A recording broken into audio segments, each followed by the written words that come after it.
You stand at a border checkpoint in the Alaskan Panhandle, and the officer asks for your passport. The flag snapping over the booth carries only 49 stars. Behind the guard shack, a price board lists heating oil in kroner, not dollars, because the largest untapped oil reserve on the continent belongs to a country that isn't yours.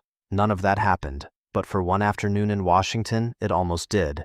It's July 1868, inside the gaslit chamber of the House of Representatives. A year earlier, the Senate ratified a treaty buying Alaska from Russia for $7.2 million, but the money still sits unapproved. Congressmen call it Seward's icebox, a frozen wasteland, not worth a nickel an acre. The appropriation bill needs a majority vote, and nobody is certain it has one. Rumors swirl that Russian diplomats are quietly bribing swing votes to save the deal. Newspapers mock the purchase as folly. The roll call begins, and for a moment, the outcome genuinely hangs in the balance.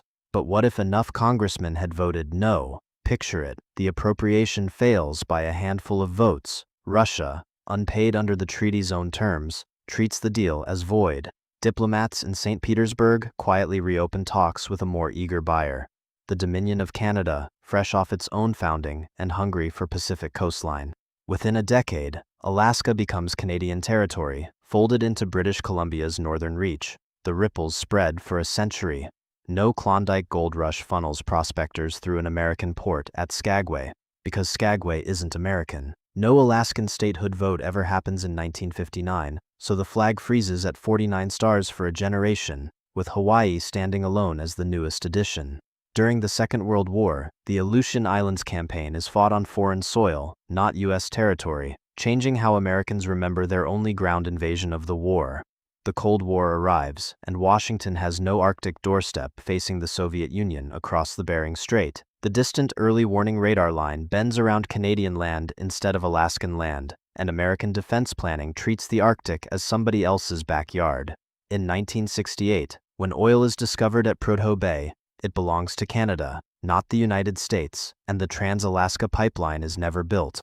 When the 1970s energy crisis hits, there's no domestic Arctic reserve to soften the blow, and American gas lines run longer.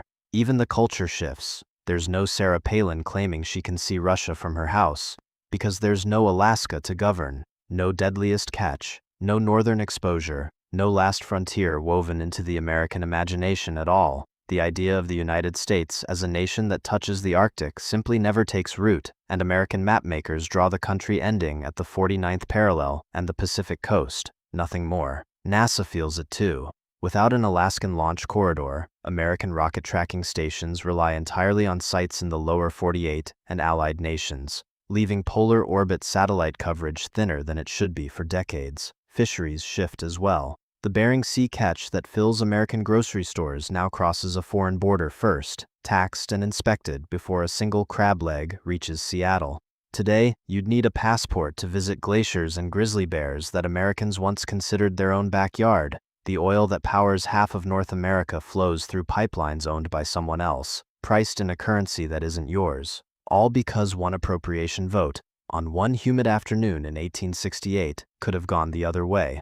The flag above that checkpoint was never guaranteed 50 stars. Now you know exactly why.